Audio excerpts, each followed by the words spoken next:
अस्सलामुअलैकुम वरहमतुल्लाहि वबरकातुहू। दोस्तों, जिस तरह से मैंने आप लोगों को पिछली वीडियो के अंदर बताया था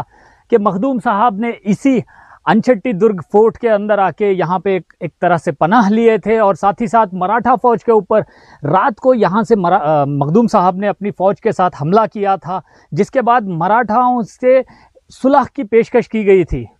दोस्तों, जब वो सुलह के लिए मराठाओं ने 12 महल का पूरा इलाका यानी कि कृष्णगिरी के आसपास के जो बड़े बड़े 12 बड़े सबसे बड़े किले हैं उन किलों को मांगा, तो यहाँ पे नवाब हैदर अली ख़ान बहादुर ने एक तरकीब लगाई कि वो चाहते थे कि किसी तरह से मराठाओं के ये जो घेराबंदी हुई है बेंगलोर फोर्ट की और इस अनछट्टी दुर्ग फोर्ट की, इसको हटाया जाए। इसके लिए नवाब हैदर अली ख़ान बहादुर ने एक ऐसा काम किया कि आज भी शायद हिस्ट्री के अंदर और 200 साल के बाद भी उनको याद रखा जाएगा, क्योंकि नवाब हैदर अली ख़ान बहादुर ने असद खान जो कृष्णगिरी के फौजदार और साथ ही साथ कमांडेंट थे, उनके लिए एक लेटर लिखे कि मराठाओं को इस सुलह के एवज़ में ये पूरा 12 महल का इलाका दिया जाता है। इस तरह से नवाब हैदर अली ख़ान साहब ने एक लेटर लिखा और मराठाओं के हवाले वो लेटर को कर दिया गया। लेकिन दोस्तों, उस लेटर के अंदर सबसे ख़ास बात यह थी कि हैदर अली साहब ने अपना सिग्नेचर नहीं किए थे और साथ ही साथ हैदर अली साहब ने सील भी नहीं लगाए थे अपनी। दोस्तों, जब वो लेटर बिना सील और बिना सिग्नेचर के और बिना देखे मराठाओं ने लेकर बेंगलोर और इस अनछट्टी दुर्ग के जो ये घेराबंदी की हुई थी, उन लोगों ने इस घेराबंदी को हटाते हुए बड़े ही जोश के साथ यहाँ से रवाना हुए और कृष्णगिरी के पास पहुँचे। तब तक नवाब हैदर अली ख़ान बहादुर अपनी पूरी फ़ौज को जो बेंगलोर के किले के अंदर थी उस फ़ौज के साथ रीग्रुप होकर और मीर अली रज़ा ख़ान साहब की फ़ौज के साथ रीग्रुप होकर यहाँ मखदूम साहब के साथ भी इकट्ठा हो गए और लगभग कहा जाता है 90,000 से 1 लाख की फ़ौज इकट्ठा हो गई थी नवाब हैदर अली ख़ान बहादुर की। और जब मराठाओं की फ़ौज कृष्णगिरी के पास पहुँची और पूरा 12 महल का इलाका वो लोग लेना चाहते थे, और क्योंकि 12 महल का जो इलाका है और 12 महल के अंदर इस पूरे इलाके के अंदर कृष्णगिरी का फोर्ट ही सबसे मेन फोर्ट माना जाता था और वो फोर्ट असद खान साहब के अंडर में था। दोस्तों, जब मराठा फ़ौजें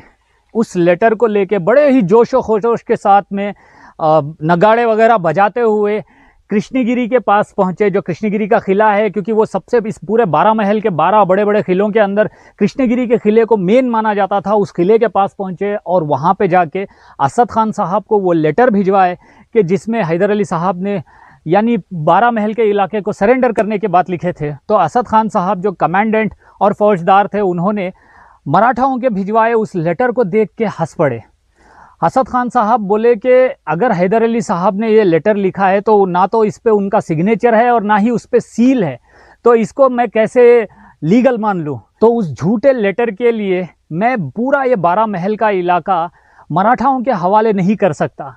दोस्तों, ये पैगाम जैसे ही मराठाओं को मिला तो मराठा बहुत ही ज़्यादा गुस्सा हुए थे और एसाजी कहा जाता है मराठाओं का जो मेन लीडर थे उस टाइम पे या फिर मेन कमांडर थे वो एसाजी। तो एसाजी को तब तक समझ में आ चुका था कि ये हैदर अली साहब की एक चाल थी कि हैदर अली साहब किसी तरह से ये घेराबंदियों को हटाना चाहते थे बेंगलोर के और ये अनछट्टी दुर्गा के। दोस्तों, अभी मैं जहाँ पे हूँ यही वो अनछट्टी दुर्गा फोर्ट है जहाँ पे ये हिस्ट्री क्रिएट की गई थी। और साथ ही साथ